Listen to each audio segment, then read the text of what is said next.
I wear my age like a badge. Yeah. I feel like I was put on this earth to grow and just like have that mindset always, which not to say, I wouldn't be that way 20 years from now, but I think particularly right now, my mindset is I don't know anything and I have everything to learn. Yeah. So strategically, again, I'm like constantly tapping into things that are bigger than me, beyond me, to get insight, whether it's talking to that VP of sales for her thoughts or talking to ChatGPT about it. Hi everyone, it's Alex York, an editor at Forbes, and I am here with Scott Brisson, the CEO of De Soi. Thank you so much for joining me today. I'm very excited to be here. Thanks for having me. Of course. So I want to talk about your career and your role as a CEO right now. But before we get into your, day in the life work day, I want to know a little bit about you. Can you give me like a 30-second rundown of who you are and what you're doing today? Yes. Well, I'll start from the beginning. I grew up in New Jersey, so I'm an East Coaster at heart. I went to MIT for my undergrad. I moved out to LA because Boston winter sucked and kicked my butt, and spent 2 years just dabbling in a lot of different industries and functions, and ultimately found myself getting really excited about early stage. And so everything consumer, entertainment, strategy, growth, as opposed to maybe the less sexy semiconductor projects that I worked on, and found myself wanting to go into the world of starting brands. I went first into a venture funds incubator model, and I was helping launch businesses in partnership with Procter & Gamble, also out in LA. And then went on to start my own business. This is right before De Soi, in the better for you snacking space. And I think that's really and I'm sure we'll talk about how I got into De Soi specifically, but I just fell in love with that 0 to 1 and wellness and people who are really passionate about the products that you're bringing into the market. So from, I guess, early 2021, I got connected with the De Soi team, and we make non-alc cocktails, and it was co-founded by Katy Perry and Morgan McLaughlin, who's an award-winning master distiller. And we've been doing it since Jan of 2022, so a few years in. Very cool. It's super exciting. And I love the journey that you talk about there. I think that so many young people and so many people in general, like we kind of set out on these very linear paths and then we end up taking very non-linear routes to get to where we are today. What was your favorite part of working in, especially when you were at like in the incubator stage? What did you learn about building business? What was your favorite part that kind of got you on that track of that early stage phase of companies?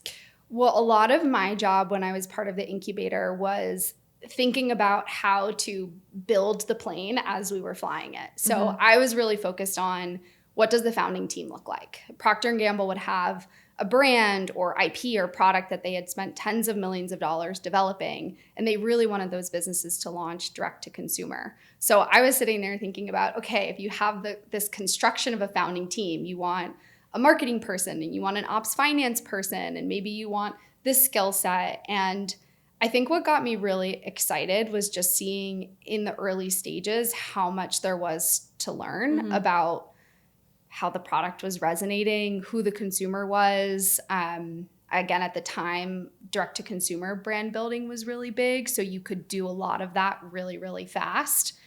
And probably the piece that sold me on all of it was the first business that we launched was in the menopause care space. And I got really excited about, call it taboo spaces and spaces for women, and the impact that you could have through that. So it just generated this itch I needed to scratch, I guess, when it came to something that felt so tangible and real.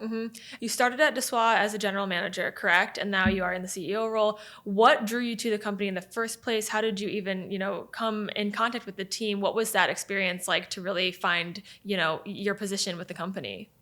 I was in spring of 2021. I had just left my business before De Soi Dough, and I was thinking about what I wanted to do next. I was pretty burnt out, but I had someone I'd worked with at McKinsey in the LA office sent me a DM on LinkedIn, and he was like, hey, I just joined this company called Amass. I'm really trying to connect with other leaders in the startup world in LA.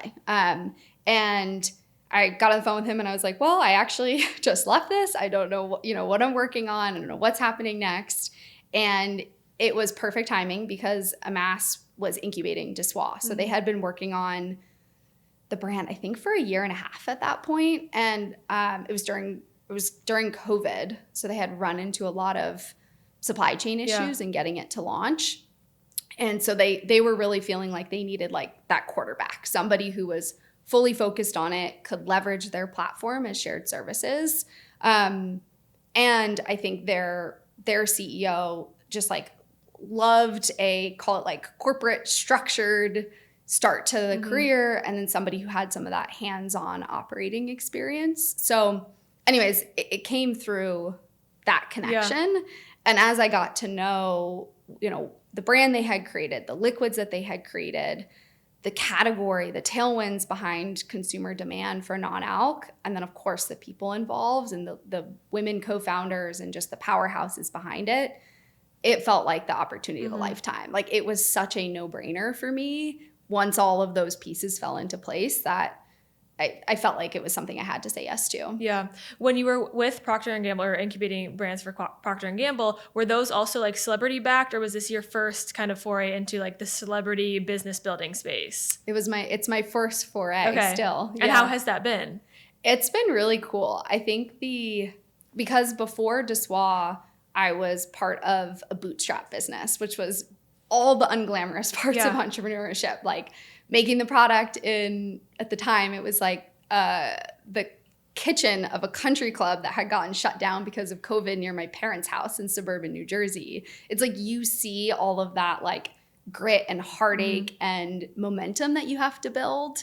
And I think the beauty of, pairing somebody who has a platform like Katy does and a voice like Katy does with a new category and a new brand, it just felt like we were off to the races from the very beginning. And it's like you don't have, in our first month of sales, like the number of cans that we sold, like you just don't have that when you're launching a new business without that kind of visibility. Right.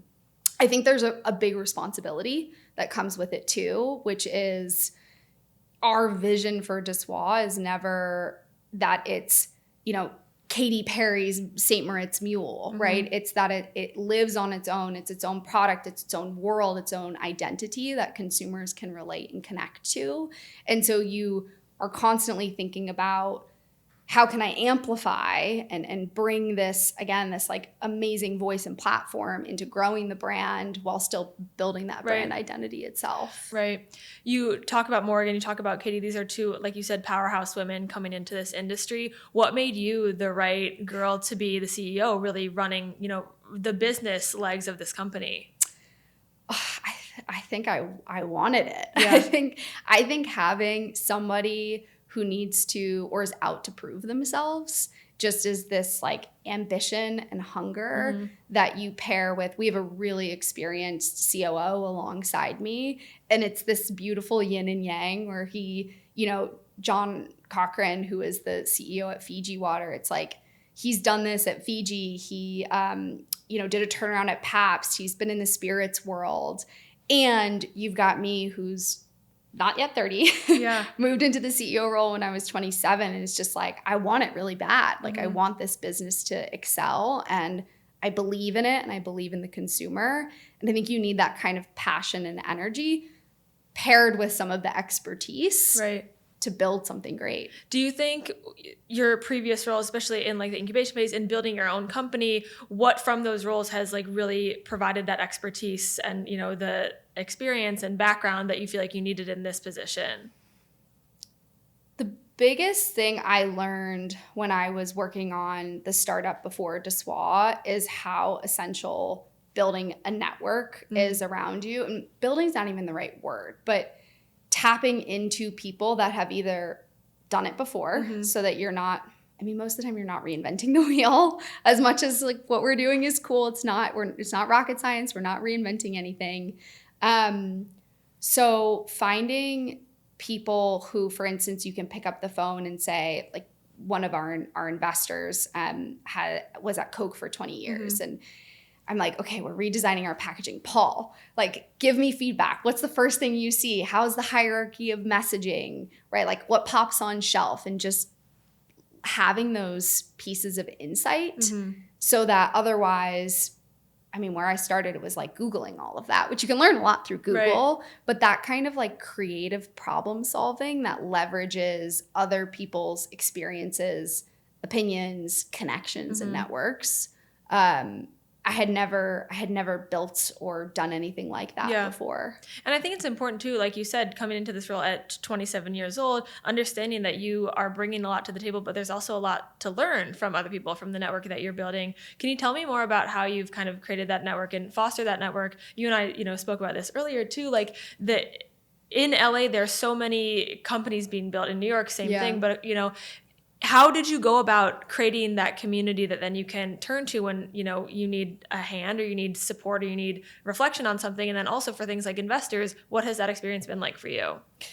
Well, time. You need time to do it. And I think that relationships. So when I first moved from the general manager position to the CEO role, I had to immediately start fundraising. I had nobody that I could pick up the phone and call and say, hey, do you want to write a check into De Soi? Did you guys have funding yet at that point? Or we did. Okay. So we did. And so at that point, I really relied on the investors that were already around the table to leverage their relationship capital to make introductions and build those, call it like routes, right? Those channels. But like one of my favorite stories is Maggie Sellers is an angel investor and an investor in De Soi. And I got introduced to her, cold intro through a friend. Or I guess it was a warm intro, but I never met her before. I start pitching her on De Soi. We went out to get non-alc drinks. We were talking about how what we had ordered at the restaurant was too sugary and relating over that. And then the conversation didn't really go anywhere. Like I think I sent a follow-up email and it was just, slow played. And then I just randomly, I was at this dinner in LA that another platform had put on, and she and I happened to be sitting next to each other at the dinner. We talked the entire time. It was probably a 2-hour dinner about absolutely zero related to business. Like we bonded over similar, experiences and our love of, non-alc drinks and all of this stuff, but it was not about De Soi. And then she ended up being a significant investor in that round. And so the advice I give anybody if I'm talking to somebody who's early on in their building stage is before you ever need money, talk to people, go to events, go to dinners, throw your own, right? Like pull people together and be somebody who can be a connector. Because I think those are the types of relationships that are really sticky. Yeah, totally. You have mentioned a couple of times your co-founding of Dough before working for De Soi. Can you walk me through that a little bit? Why did you want to become a founder in the first place? What were the first, couple of, where did the idea start? What were the first couple of steps that you took to do that? Well, I think I'm someone who's always been honestly kind of risk averse. And if you had asked me, at that point in time, was I ready to start my own business? The answer would have always been no. I mean, the whole reason I even went from McKinsey into the venture world was because I was like, I need to see how other people do this before I jump in head first. And I think the most perfect thing is like being as naive as you can be when you're starting something for the first time because you don't know what you're getting yourself into. And for me, it was like my co-founder just picked up the phone and called me and said, I have this idea. And it was like, had this idea. It was in a space where I was personally passionate. Like I was making plant-based baked goods at home because I was, bored and had a sweet tooth, right? And it just snowballed. And I think we came from the mindset of, you take your like MVP in the tech Silicon Valley world, but apply it to consumer packaged goods. So we were never precious about, we have to get the branding right or the product has to be in its final form. I mean, probably not best practice, but when we were in the commercial kitchen, I was changing the recipe, but every other time I made the product. And I think that kind of like attention to detail when it comes to iteration and the ability to be really nimble.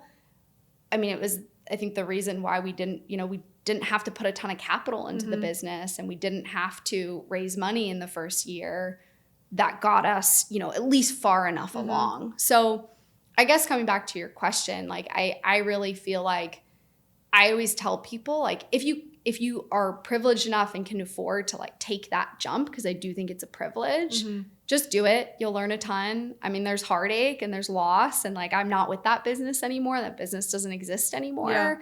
But I'm here today, and that was a really big part of the journey. What was the reason for leaving the company and moving on? It was really, at the end of the day, it was a relationship with my co-founder. I didn't see it being something that, you know, could stand the test of time. And I feel like that people tell you those relationships are like a marriage. Yeah. I've never been married. So I'm like, I don't know how well I can relate to that.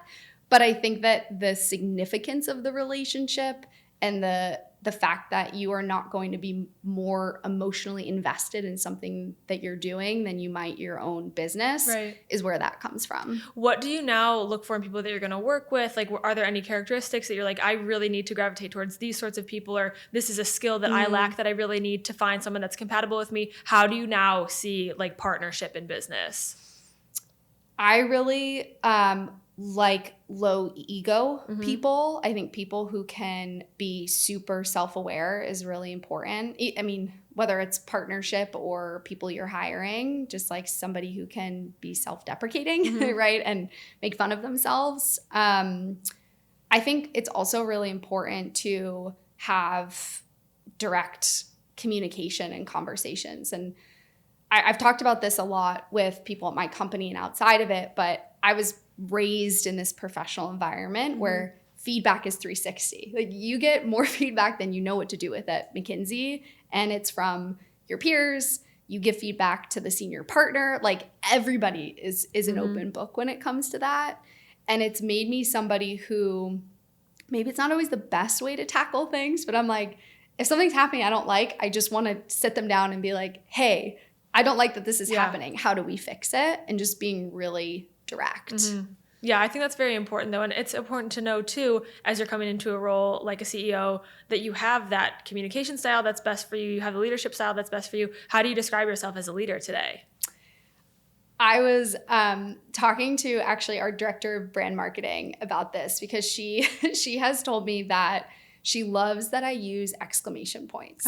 Like in emails and things like that? In emails, in Slack. Like she always says, I never worry about you being mad at me because I use exclamation points. And I think this is such a maybe hot take, but I will never stop using them. I know myself. I know I'm somebody, and this probably is like a little psychoanalysis, but I'm a middle child. Okay. And I feel like I'm constantly starved for affirmation, no matter how much I'm getting. So I always used to tell managers I worked with, you know, because again, they'd ask you, how do you like to receive feedback? I said, well, I like the positive kind because it really motivates me. So I feel like as a leader, one, I like to be really adaptive to how people need to be motivated. So Amruta is somebody who told me from the beginning that, similar to me, affirmation motivates her. So with her, I look for opportunities to, it's not inauthentic, but like she just did a kick-ass job launching St. Moritz Mule, which is our limited time flavor for the holidays. And I was like, we had this amazing giveaway with half days that went phenomenal and like way bigger than any of us expected. I got a ton of praise from people in my world for that. I'm like, that deserves to be passed along. So I'd say I'm somebody who likes to ask the questions and then adapt to different people. I also just hold a really high bar. And I think that's probably the most common thread I'm sure you see in founders and people running early stage businesses, because that's the like obsessive kind of founder identity. So I'd say it's a combination of, just kind of adapting to how people are motivated and then keeping my bar really high. Definitely. What has been, because there, it's been a very exciting journey for you guys. There have been, new product launches, growth, all those sorts of things, which we'll chat about in a second. But what have been the biggest challenges that you've had to overcome as the leader of this company? You want just one? Like, how many can I name? Well, I'll start really macro. And I remember one of the first pitch decks that I ever made at De Soi, there was this page. And on the page, it was like This is what 2022 will look like in non-alc. This is what 2023 and 2024. Now we're in 2025, which I'm like, there wasn't that on the page. So I have to re-envision it. But in 2023, it was going to be, Target was going to have an end cap of De Soi. And we launched in Target at the end of 2023, which in LA we call manifesting. Mm-hmm. But I feel like there have been parts of building a new category that have gone exactly to plan, like that. And then there have been a lot of parts of it that have been so much slower. Yeah. And it's gotten to the point where we joke on our team, but it's like, you look at your list, right? We have like a perseverance list of accounts that have said no to us. Mm-hmm. And you go back and you say, are you ready yet? Like, are you ready for non-alc yet? And probably one of the slower parts of this world have been your really traditional, call it like alcohol, wine and spirits players in the supply chain, because alcohol on the whole is declining, and yet so much about how non-alc operates and how you get the product onto shelves is really different, because you don't have the same regulations that are in place, right, that alcohol does. So on a macro level, I'd say just that like perseverance, that category creation, the education that has to happen on every step of the pipeline. For myself as a leader, I think it's just always going to be, how do I propel this team of people to do the best work that they can do and build the business? And that's what keeps me up at night. More often than not, I'm like, how do I get, the best next person hired? I mean, even after this, I'm headed to drinks with a potential sales candidate. I'm like, not out drinks, but I'm like, how do we get her to join the business if she's the best person for it? And how do I evaluate that? Yeah. Or at times in our journey, we've had to shift gears. Like, we started as a direct to consumer business, and that part of our business isn't a priority anymore. And so we've had to change that team really significantly, which is, that's never fun or easy. Right. How has the changing market, and first I want to ask, in terms of like those regulations, is it fewer regulations that a non-alc brand would then need? So is that theoretically easier in some ways? Theoretically. Yeah. I think the complexity is you've got, you have a foot in both worlds, right? So like, take your functional sodas. They have a foot in the world of distributors like Katy and UNFI, who, that's your Whole Foods distributor, right, your Sprouts distributor. But then we also have a foot in the world of Southern Glazer's, the biggest, alcohol distributor in the US. It's like, okay, that could be a partner for De Soi. So I think there's just complexity in how you build a team and you spend your time and energy. Yeah. It's just like, okay, do you want hire somebody who knows how to work with the Southerns or the Cahys? Right. And then at the end of the day, you're like, well, both. And then how do we make sure that everybody's happy that's on the other receiving end? Yeah, the consumers are educated about those things as well and all that sort of stuff. Yeah. That totally makes sense. Yeah. Along those same lines, as the market is changing, as more people are interested in non-alc beverages and just, more brand creation and more product creation, more category creation, that's constantly happening. How are you then envisioning the future, trying to prepare for those things? You don't quite know what's coming, but like, do you have a beacon that you're looking at or something that you are kind of trying to prepare for moving forward? Yeah, I'd say we've been a first mover, call it, in the space. And I think there's still so much room to prove out, because non-alc beer has crushed it. Athletic, right? Clear winner in the non-alc beer world. I think a lot of the non-alc spirits have been around for some time, and you had some early acquisitions in the space by Diageo, but I don't think those have gained the type of traction that maybe everyone thought they would. So now you have this world of ready-to-drink non-alcoholic cocktails or mocktails, and there has to be a winner there. I'm obviously bullish on the fact that De Soi is going to be that winner and that category is really going to work. Yeah.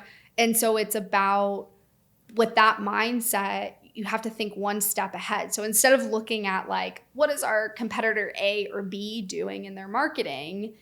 Okay, how are we innovative? Yeah. Right? Like, what's the next product we're developing? And that's even sometimes the hardest question. Like, we had this 90-minute strategy meeting the other day, and like, I feel like everybody walked out of the room thinking like, oh my God, my brain is broken, because we're innovating for 2026 and, you know, yeah, we can just launch another twist on a popular cocktail, but like, is that the way to be innovative as a non-alc brand? Yeah. And what are your thoughts on that? Like, how much of it is new versus, you know, iterating on what you have right now?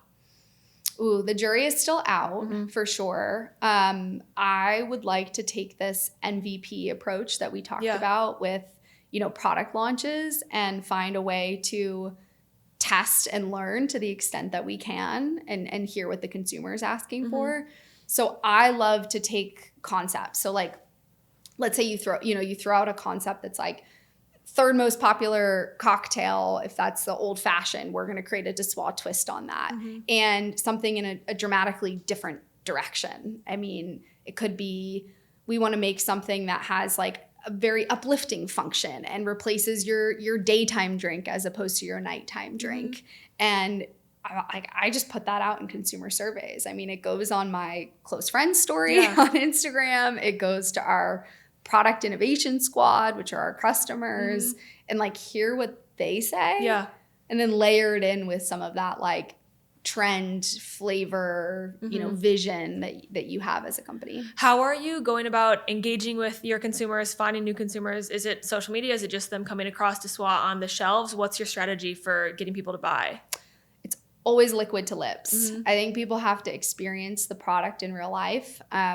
So we did, during Dry January, we did a huge push for studio partnerships. So it was like, you know, your favorite Pilates studio. I mean, we had a P-Volve partnership, a Megaformer partnership, right? SLT, Soul Cycle, and having a can, a little, you know, card and a tote bag on everyone's spot. And then people see the brand, maybe they post it on social media because it's Dry January, it's something to talk about, and you create a little ripple effect from that.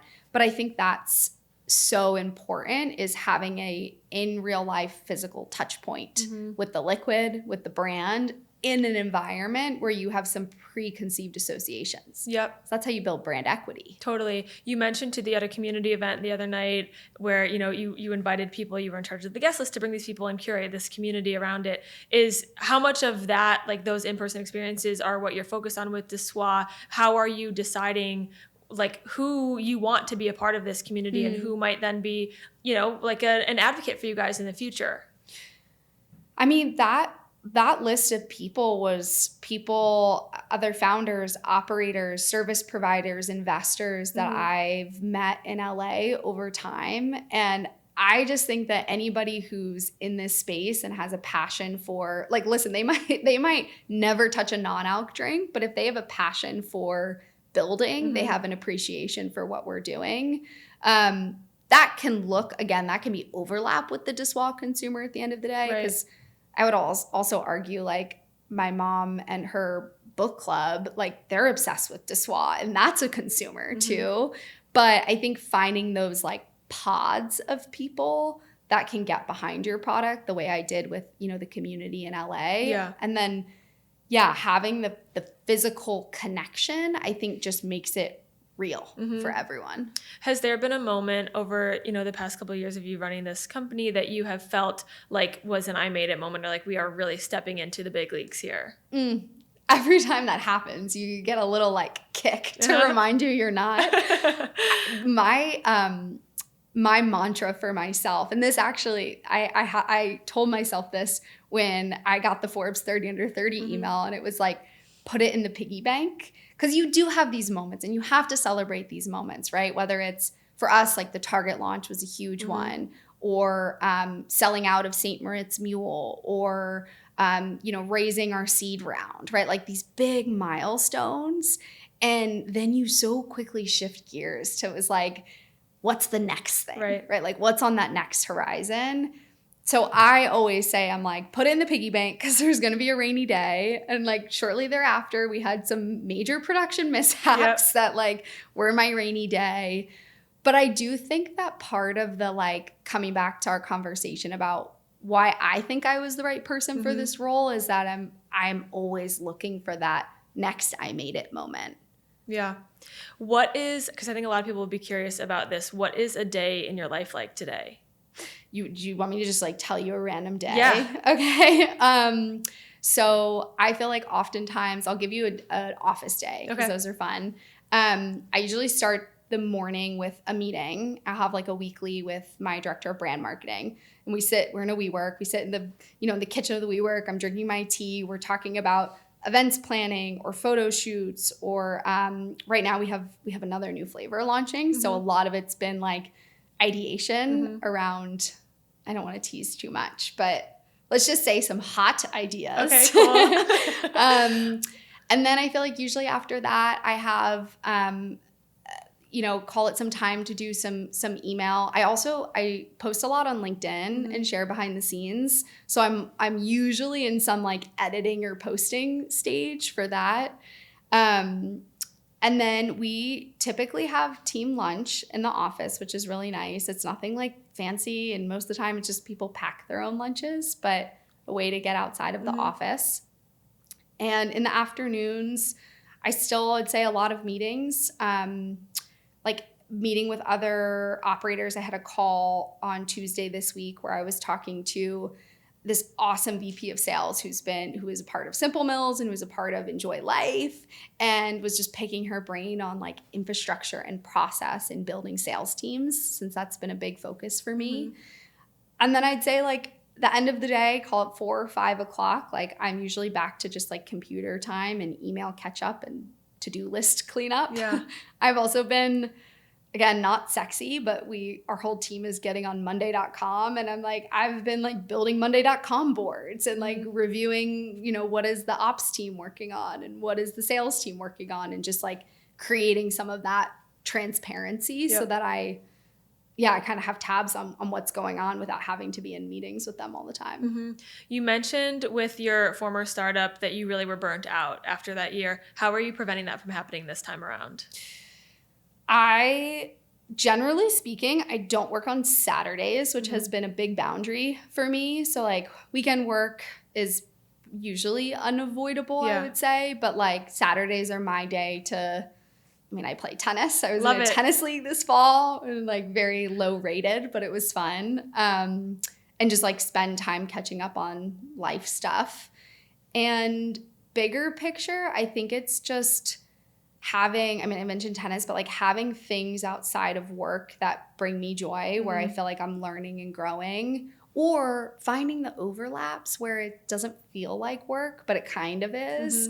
Like I started this, we need a better name for it, but a women in business book club in LA. That sounds so stuffy, but it's these amazing women who are consumer investors or consumer operators or founders. And like we just read Hidden Potential by Adam Grant. And I'm like reading that or having a book club with them, right? And it's like those are those things where you kind of get like the gears turning in a way that doesn't feel like sitting behind my computer answering emails. And it goes back to that community building that you were speaking about earlier. Yeah. How do you think, and this is my last question for you, how do you think youth plays a part in, one, your own career, but also the growth of De Soi? The young consumers, Gen Z is one of the leading groups of people that are turning away from traditional alcohol. How does youth and youthfulness play into what you're doing every day? I wear my age like a badge. Yeah. And that's really different. Like if you had asked me that question 5 years ago or even 3 years ago, I wouldn't have answered it that way. I feel like that appetite for, growth, for learning. I feel like I was put on this earth to grow and just like have that mindset always, which not to say, I wouldn't be that way 20 years from now, but I think particularly right now, my mindset is I don't know anything and I have everything to learn. Yeah. So strategically, again, I'm like constantly tapping into things that are bigger than me, beyond me, to get insight, whether it's talking to that VP of sales for her thoughts or talking to ChatGPT about it. But I also think you're right that there's a way to connect with the consumer. And I see it. I'll talk about this book club again, but like I'll bring a bottle of Trey Rosé to book club and that's what gets finished. Right. And so then that sparks this idea of, book clubs. We should do a partnership. Like we had a partnership last Mother's Day with Hello Sunshine and their like, you know, box that they send out for it. And so it sparks some of those moments where you're like, this is where my friends are looking for replacement for alcohol. How do we create more of those marketing moments? So it's just being the consumer. Yeah, I love that. Well, thank you so much for joining me today. This was so fun to talk about your career journey so far, and I can't wait to see what you guys do in the coming months and years and beyond. Well, I honestly, this was amazing. Thank you for all the thoughtful questions, and I can't wait to see where it goes. Of course. Thanks so much. Thank you.